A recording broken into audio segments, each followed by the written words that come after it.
Polka collects some of the lake water in a bottle. He then busies himself dipping various papers and medicinal compounds into the bottle. At length, he makes a curious face. According to Polka, burning the water releases toxins that accumulate and can cause fatal harm to the human body. Your party decides to head back to the City of Flame and inform the aristocrat of your findings.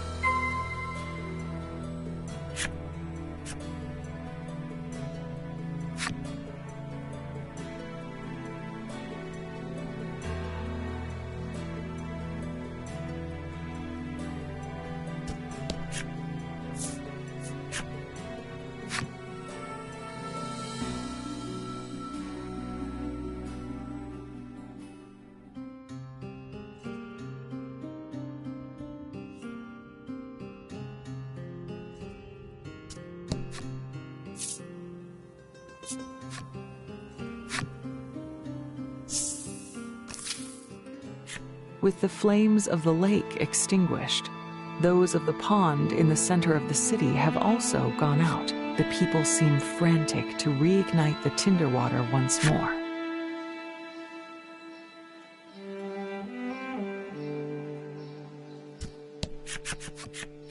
Polka's medicine succeeds in stabilizing the child's condition.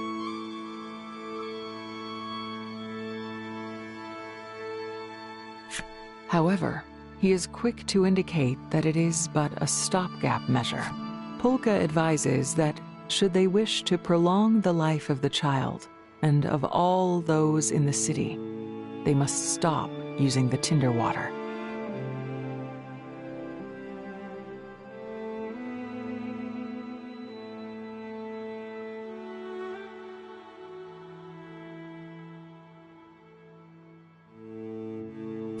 The aristocrat shakes his head and says, "That we cannot do."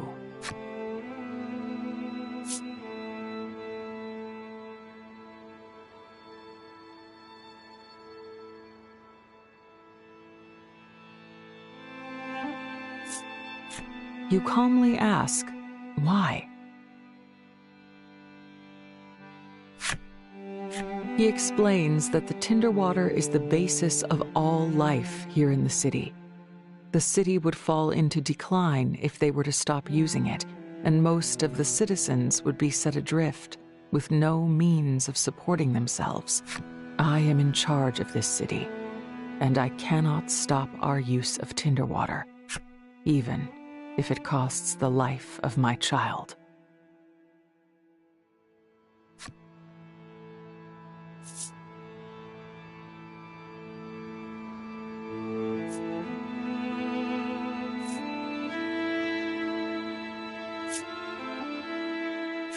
Polka's voice is quiet. I cannot claim to understand how those who rule over others make their choices.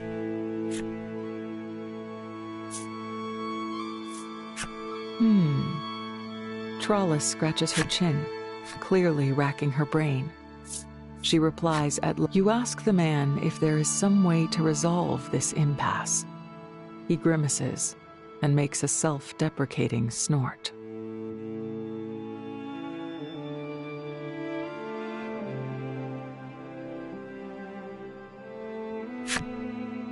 Maybe if Nuterra existed, then all would be solved.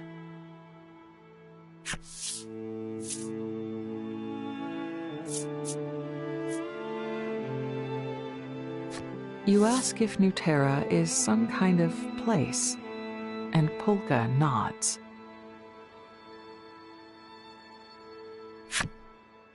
Polka explains, Nuterra is said to be the aristocrat picks up the thread.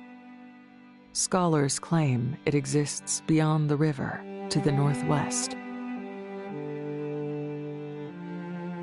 But none who go there ever return.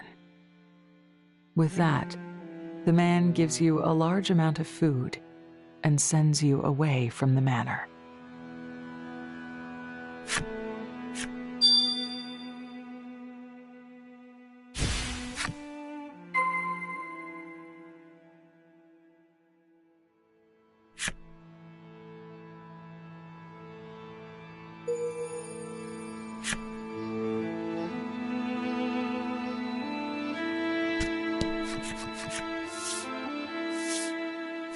You hand the food out to the orphans.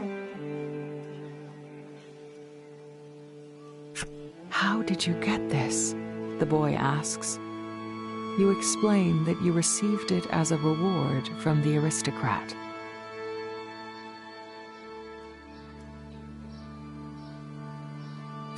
Hearing this, the boy blurts out, "I'm going to use the burning water to get rich too."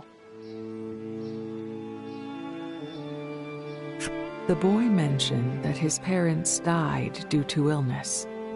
Likely they were stricken with the toxins from the tinder water, just like the aristocrat's child.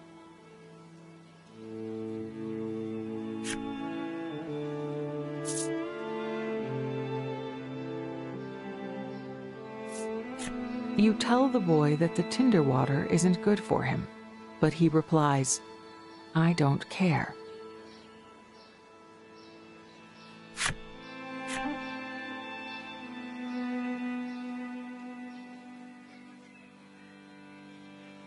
The boy thanks you for the food and runs off with his sister.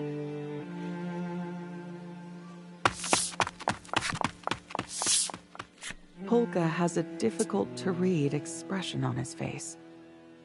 "Let's at least hand out the medicine," he suggests. You nod without uttering a word.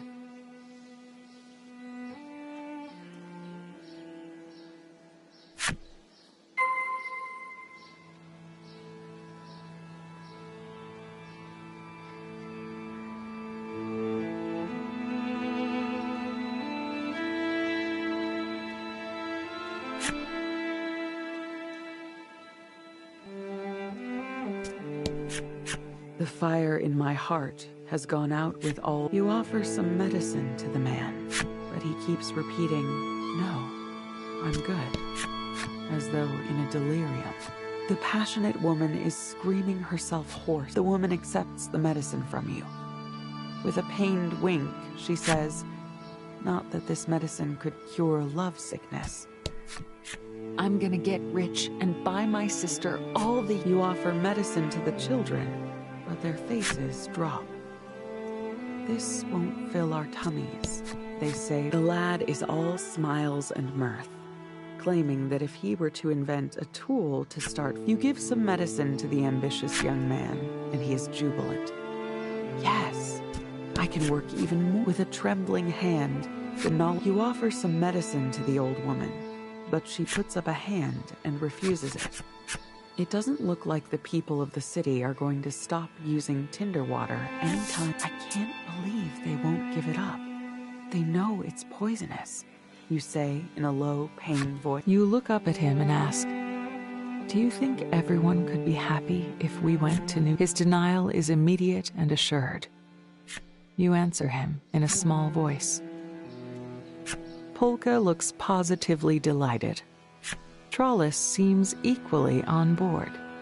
In the face of your united enthusiasm for the idea, Legol, you and your friends have made up your minds.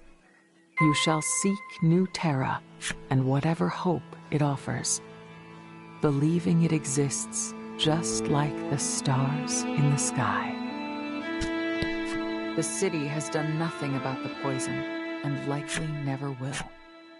Now that you've left, it would be safest if you never returned.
Your group surveys the land beyond the river that the aristocrats spoke of.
He claimed that none who go there ever return. Yet you've little choice but to brave what lies beyond.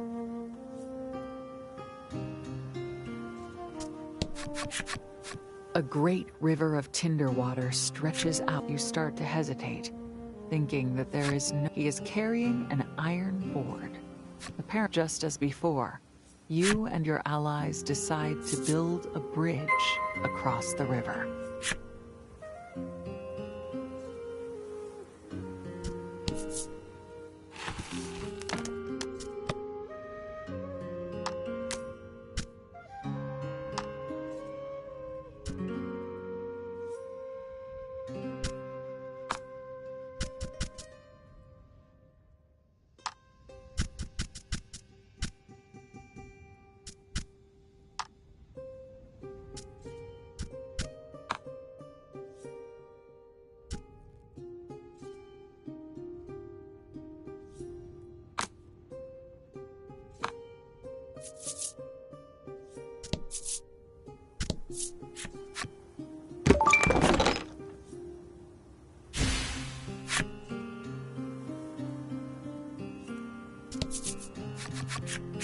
Your group crosses the river, and as you celebrate, you take notice of the tough...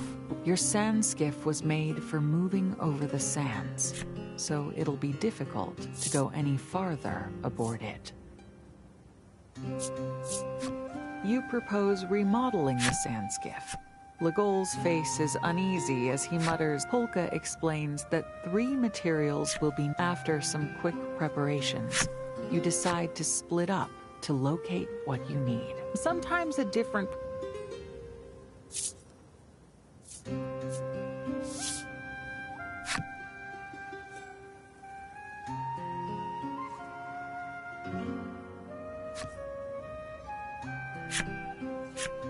Polka asks Legol to find something that... Legol is skeptical that something like that will just be lying around, but he sets off to look nonetheless. Legol doesn't think there'd be anything wheel-like there.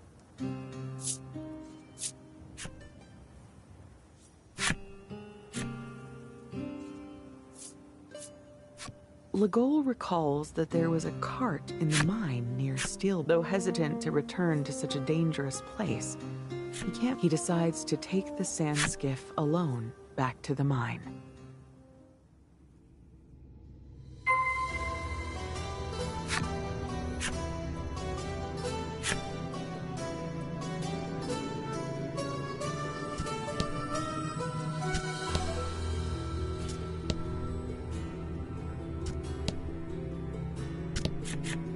There is indeed a cart in the mine. Legol attempts to remove the wheels from... But suddenly, a monster emerges from behind it.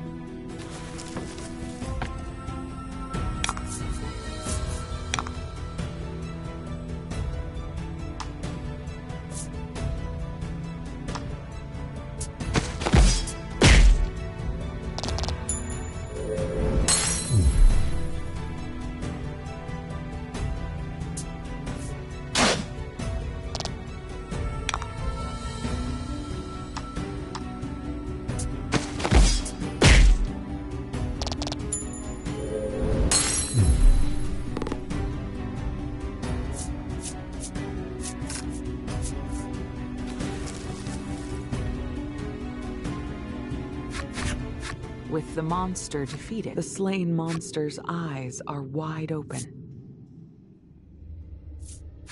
Legol turns away from the monster. Having done what he set out to do, Legol decides to head back to the Sandskiff.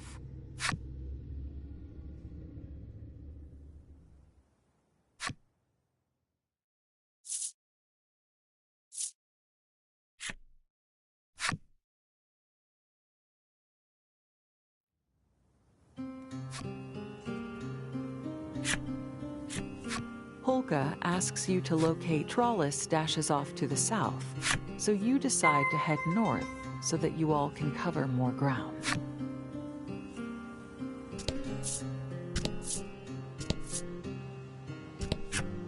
Perhaps because you're by yourself for the first, your thoughts drift inexorably to your comrades.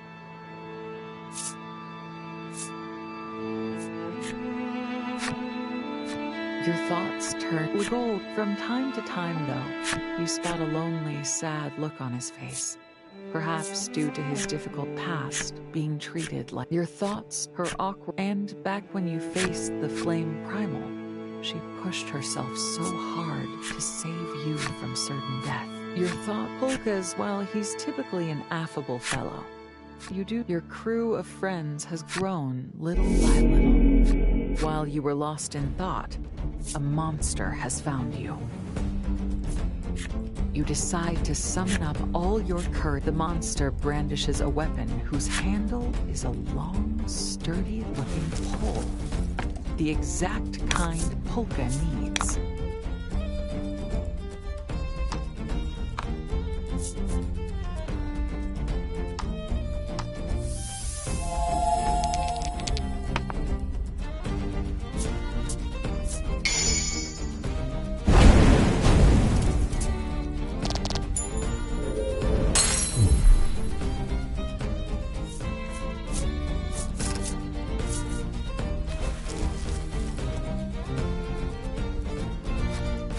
Your battle with the monster, having done what you set out to do, you decide to head back to the Sandskiff.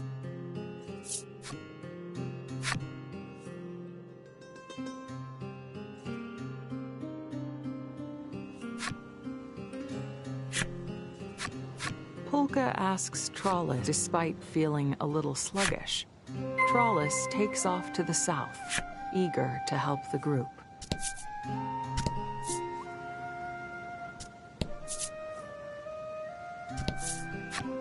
Trollis wanders the area, searching for some durable cord or rope, but turns up. Trollis looks around, trying to find a plant that she could braid into rope. The region is so arid, though, that it proves a Trollis rummages through her possessions, looking for some durable cord. Inside, she finds she must have brought it along by mistake. Looking over the whip brings back memories.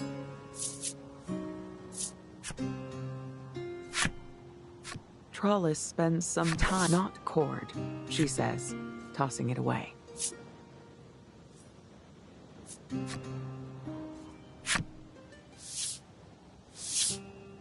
Realizing that a whip could work in place of a cord, Trollis decides to return to the Sandskiff. With what Polka requested in hand, you beat feet to meet back up with the others. The group meets back up. You've brought the sturdy... Are you sure I can use your whip? Trollis turns her... Doesn't your ring a bit of pep in his step? Polka starts zipping around the Sandskiff, making modifications.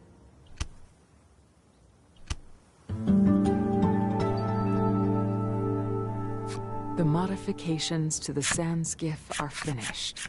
The group is thrilled. Trollis collapses. Polka hurries over to examine her. Somehow, she's suffering the effects of tinder. You hold Trollis close, but can do little else. The battle with the flame primal flashes through your mind.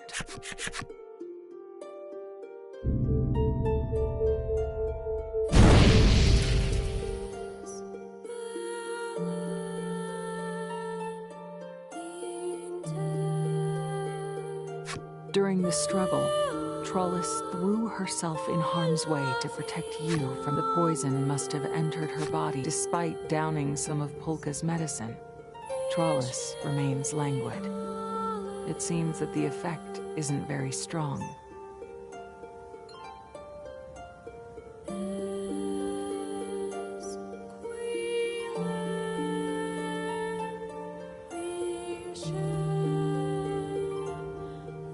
She needs a sanitary place to rest, Polka says, and the group decides to try to find one.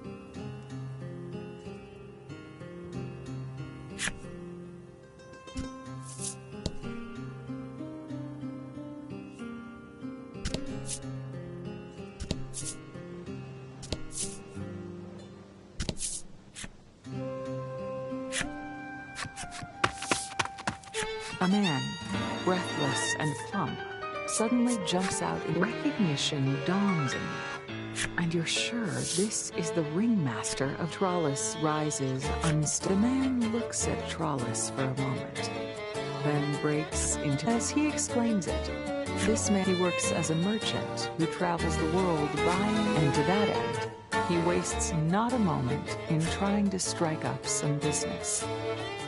Perhaps a gander at my way. You briefly explain Trollis's condition. Why didn't you say so sooner? The merchant shares that he has heard of a village. He's said to be a rather crabby fellow. But with you say a few words of thanks, and the man calls after you. I'll be here with my compatriots for a while, so do pop by later.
A masterful victory!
this place feels eerily familiar. You knew it. This is where the map says there's hidden treasure. You feel around on the ground for a moment. You claw at the earth with reckless abandon. Success. Buried treasure. Ecstatic, you fling open the lid and stash its contents in your bag.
You locate a small village. This is probably monsters suddenly appear. You can't let them attack the town, for Trollus's sake too. You take off running to stop the monsters.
Unbeknownst to any, you manage to avert the danger.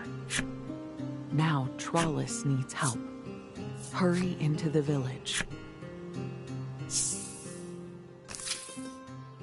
You and Legol enter the village, leaving Polka caring for Trollis on the sand skiff. No sooner do you enter the village than a man's voice calls out to you. The villager wears a curious headpiece, but you get directly to the point and ask him if he knows about the apothecary.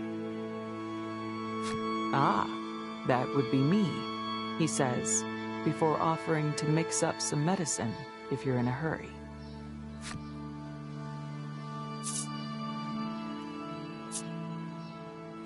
You explain Trollis's symptoms, and the man calling himself an apothecary smiles and says he can help right away. Afraid of the answer, you ask what it will cost. The man calling himself the apothecary laughs. The apothecary hardly seems crabby at all, so you check again with him that he really is the one you're looking for.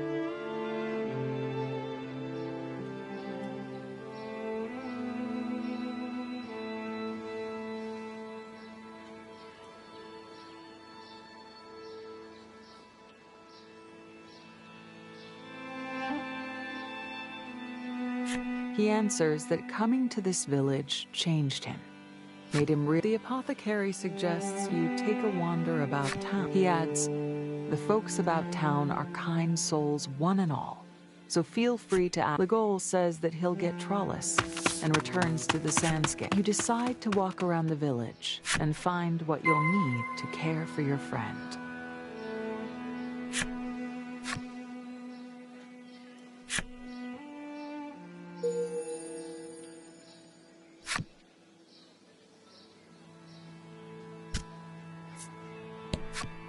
The boy looks at you and says, "You try to pay for it," but the boy counters with a smile. "I gave it to you because I wanted to. That was nice." After hearing your tale, the woman hands you, "And if there isn't enough, you just let me know and I'll make more. Ha ha." She finishes with a hearty laugh. The old man says, "No person is an island. That's why we need to join hands and help one another." After hearing your tale, you offer a word of thanks and feel a weight lift off your chest. You take it from him and then try to, wondering what could have happened, you hurry over.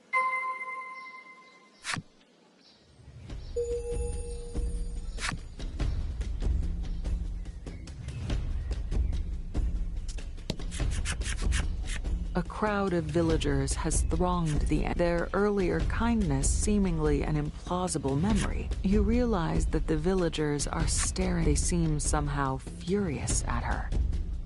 Even the apothecary, who only just handed you medicine for her, has you attempt to intervene and put a stop to the trouble.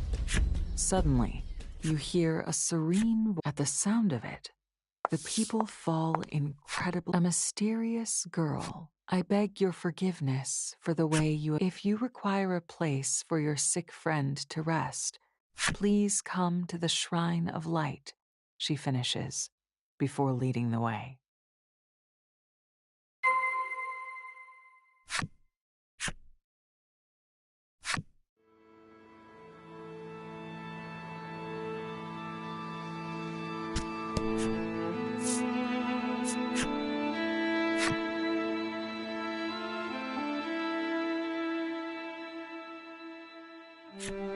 As soon as you arrive at the shrine in which the girl lives, you put Trollis in a bed to rest.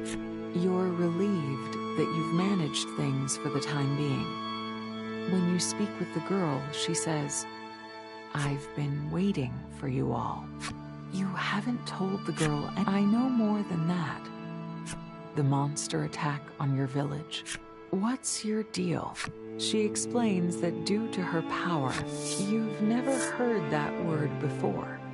And so you ask, "Guru, You ask if a guru is some kind of teacher. Pulka adds, a guru is the founder in any event.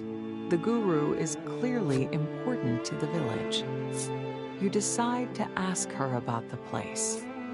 You ask why the once kind villagers became. This remote village has, she explains, been the victim of many monsters. That hatred eventually took root in the village as a kind of religious doctrine. Thus their behavior. You ask why the villagers were so kind at first. The village, she explains, adheres to it. She goes on to explain that the foundational principle of the light faith is to, and so there have been two absolute doctrines. She gazes at the room where Trollis is sleeping and asks, your friend is a monster, yes? You hesitate to reply, having vaguely suspected. The guru amends her words. Forgive me. Perhaps that expression was, she is half human and half monster. What are your thoughts on that? She asks. It's true that monster blood may flow in Trollis's veins. Monsters, but as you've seeing you falter, the guru offers another apology. Many of them lost family to monster attacks and are seized with hatred. I ask you to forgive them, she continues, her voice. Ah, right. You're stunning that your powers could even tell you that, says. She explains that there is a stone tablet in the ruins of a religious edifice to the northeast of town. However, you should know, there's information on New Terra to be had, though, so you decide to go anyway, despite the danger.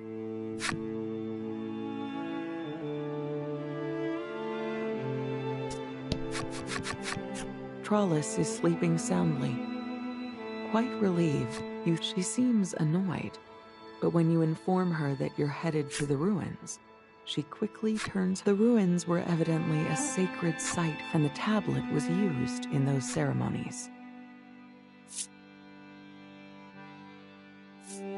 You accept the woman's request, explaining that you were planning from the start to You've no sooner gotten your response out than Trollis's eyes fly open, and she bursts out while she is. You try to convince her to rest a little longer. At length, her persistence wins out, and you begrudgingly agree to take her along and head for the ruins.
Get him.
A great statue stands before you.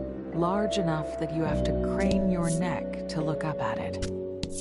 You wonder how much historical value such a thing might have.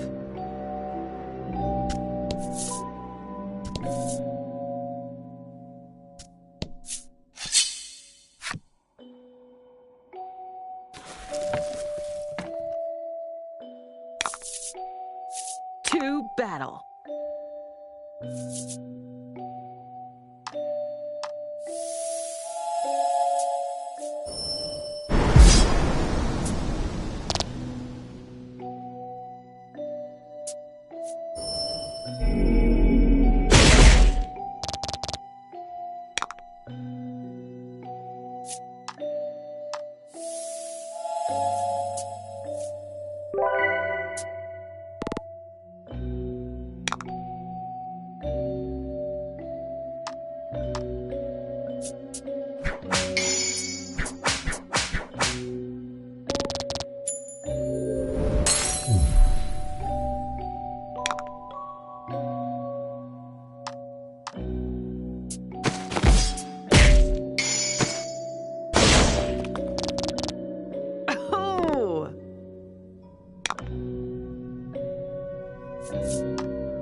I expected nothing less.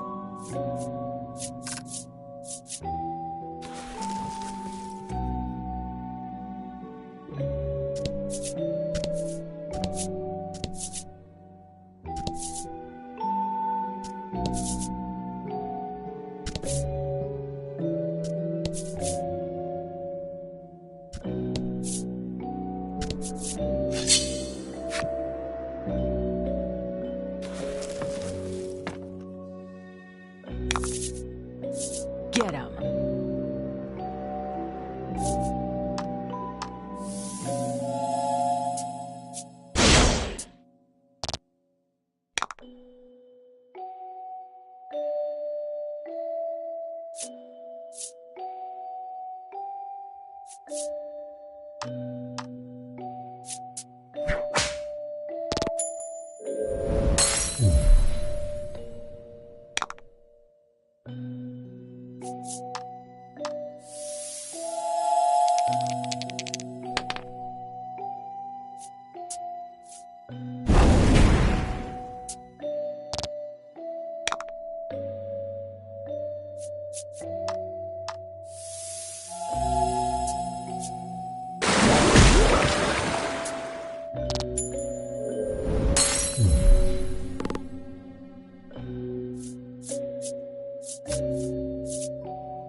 Battle time.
To battle.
Beautiful.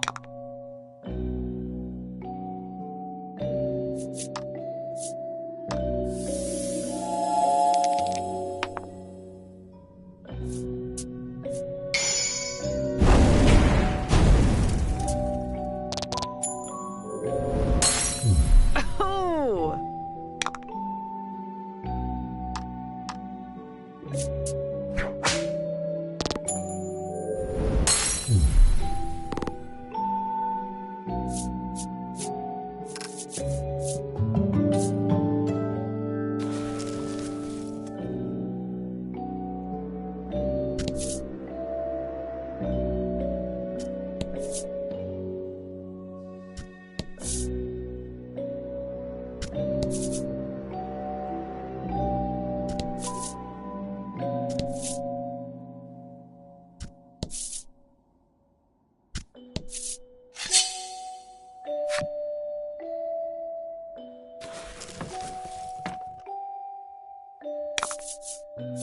To battle.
You look at Trollis and ask, "You okay?" She gives a vivacious bounce, assuring you that perhaps she then realizes what you actually mean. She reminds you that she has the circus troupe, and on top of that, she has kind friends who worry about her and do their best to nurse her back to health when she falls ill. So of course she's all right.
That's how it's done.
Your group reaches an antechamber with 3 arrows inscribed on the floor.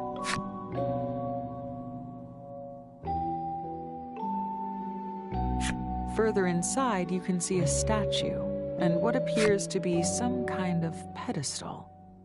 To the right is a door, and by the looks of it, your only way onward.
The floor sinks slightly when you step on the arrow. And then, why, the statue moved. Apparently, it moves in the same direction as whichever arrow is stepped on.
The statue slides on top of the pedestal, and in that instant,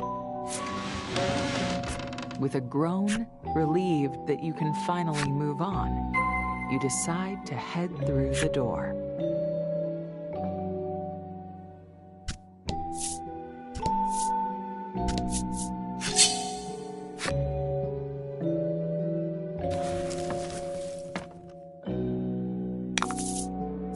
To battle.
Monsters block the way.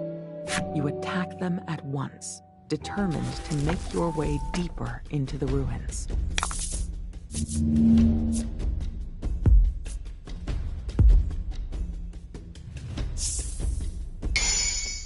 Battle time.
To battle.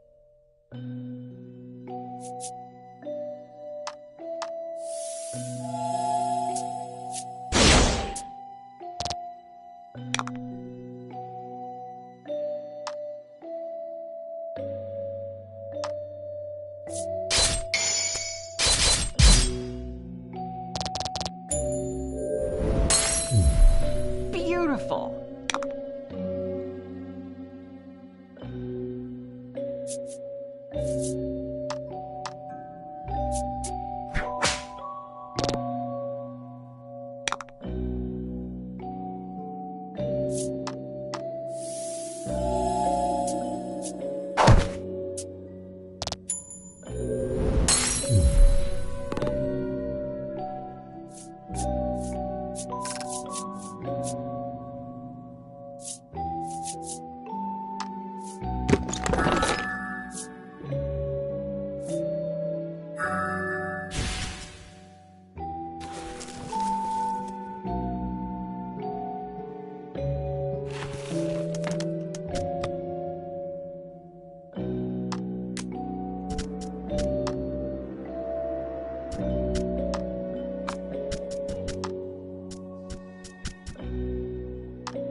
The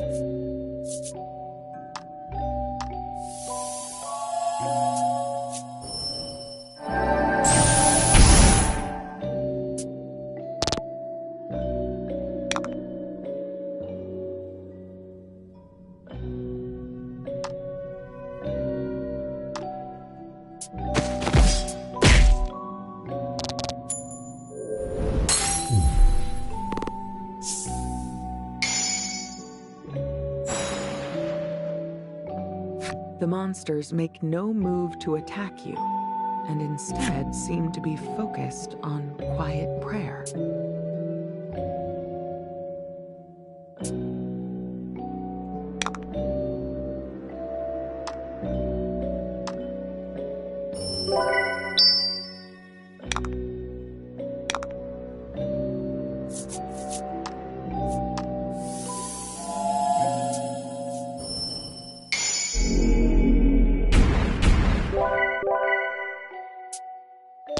Beautiful!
You emerge into a wide open space with an array of stone tablets.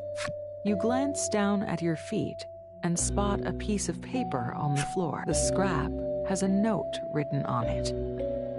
To proceed, align the tablets with matching patterns. Well, that's simple, Ligol says. He approaches the tablets, but then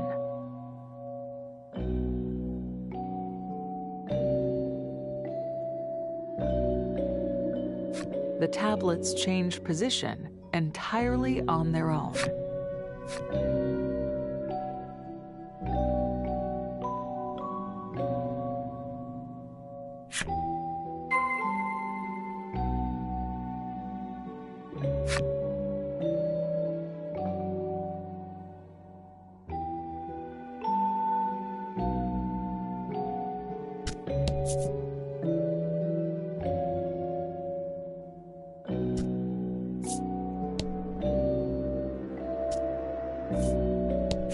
You flipped a stone tablet. Try picking another one.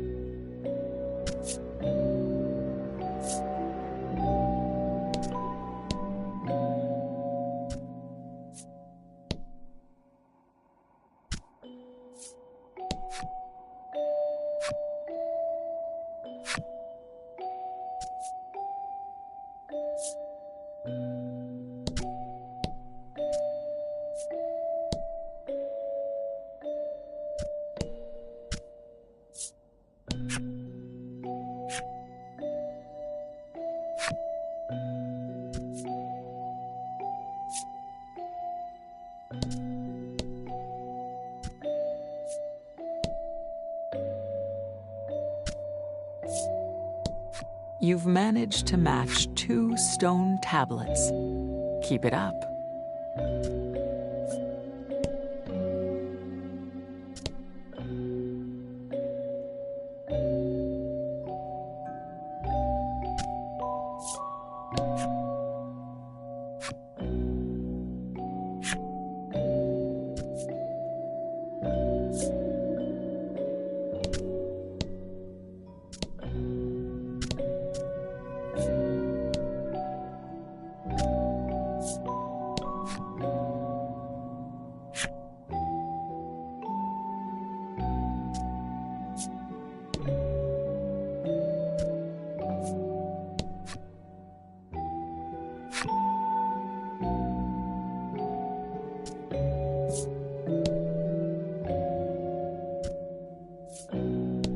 You've successfully flipped all of the tablets. And now, with a groan, the door. Feeling a bit mentally fatigued, you decide to head through the door with your friends.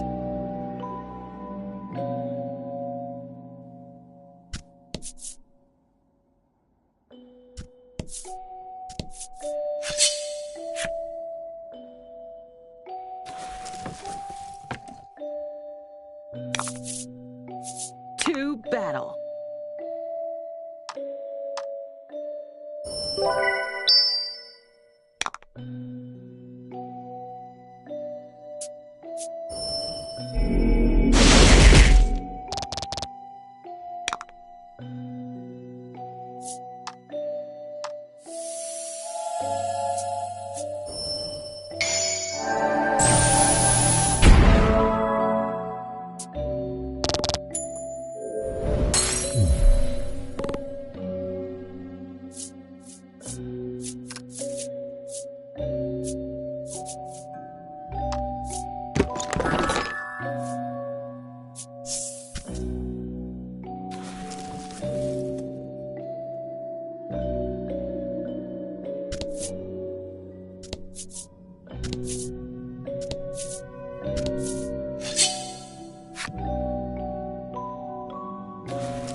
To battle.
A massive statue stands vigil here, looking almost as though it is taking the measure of those who pass through.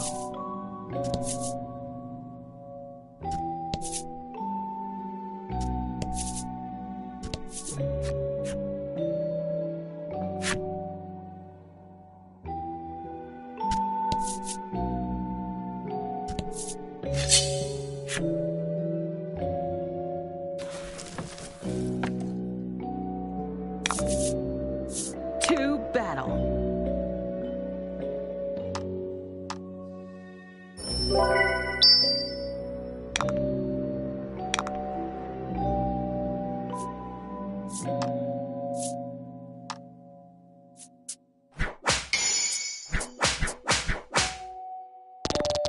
Oh!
You've discovered the stone tablet that has information about New Terra recorded on it.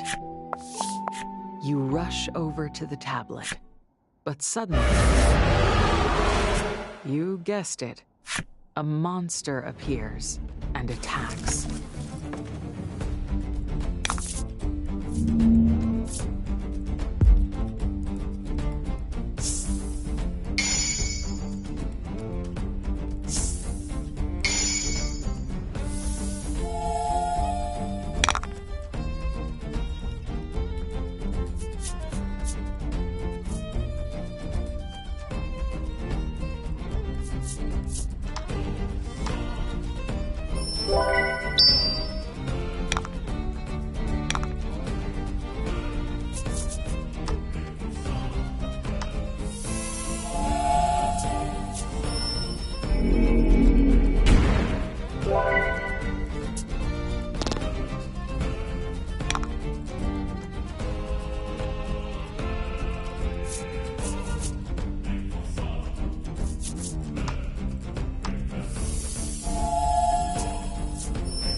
There appears to be some. You ask Polka to decipher it, but the script. The four of you decide to ask the guru about the tablet.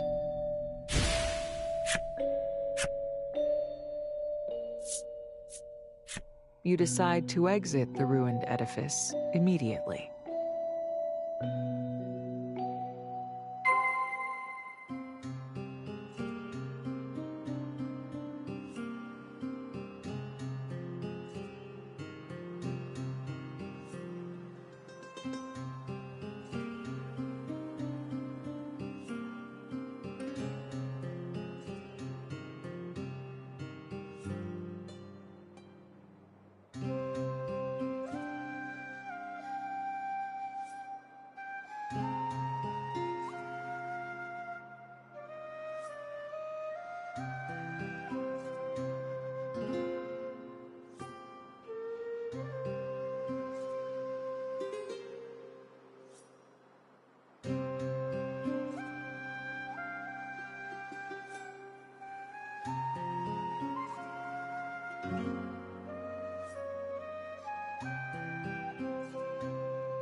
You look at Trollis and say, "You don't have to go into the village if you don't want to."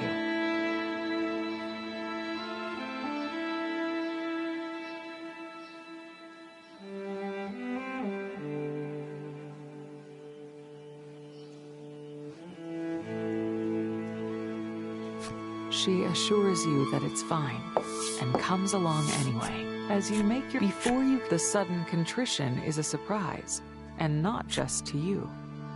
Legol and Polka are clearly. The guru must have explained things. Everyone in the village has accepted Trollis by the sound of it.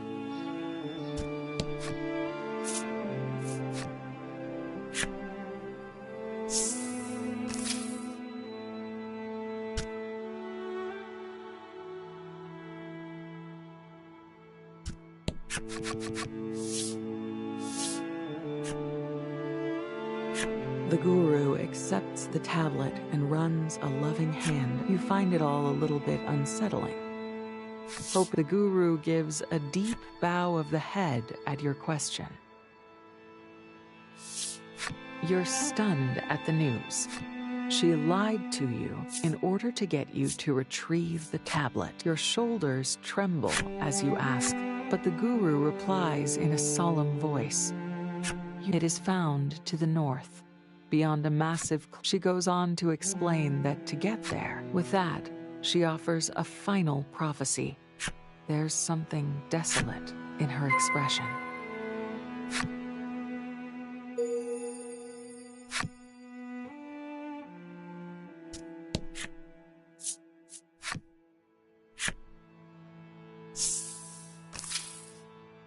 The moment you leave the shrine, you sense the village is suffocatingly quiet. Polka lets out a little scream, and the old man has breathed. "Stay alert," Legol whispers, so that only the group can hear.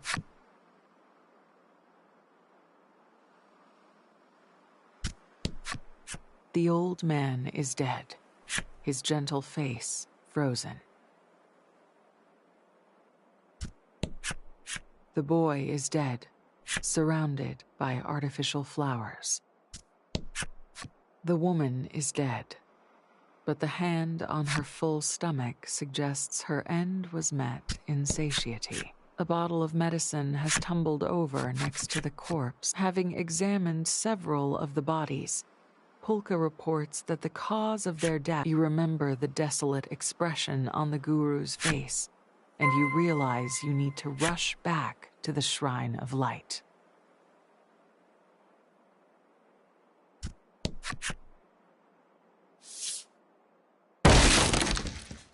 Lagol rears up and breaks the door open with a mighty kick.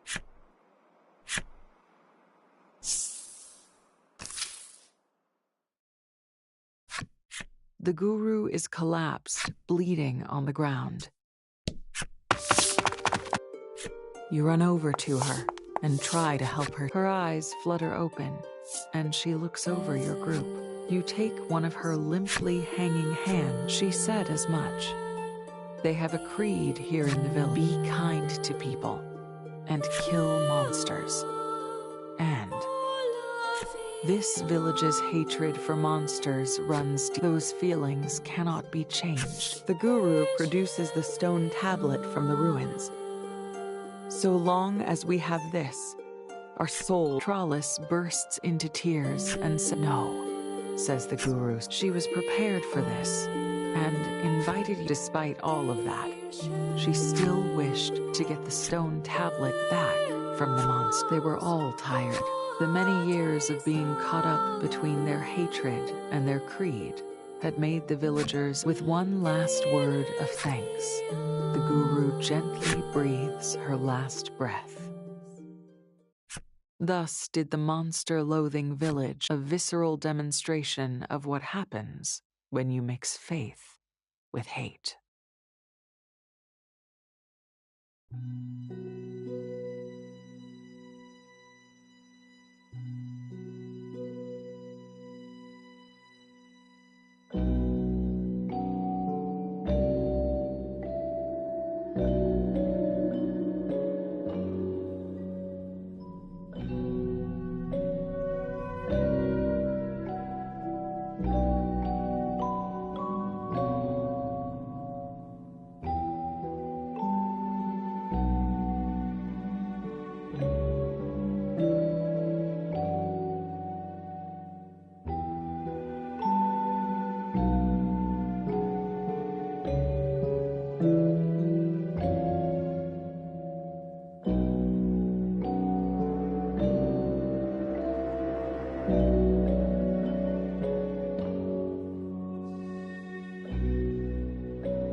You and your companions dig long, deep holes, graves.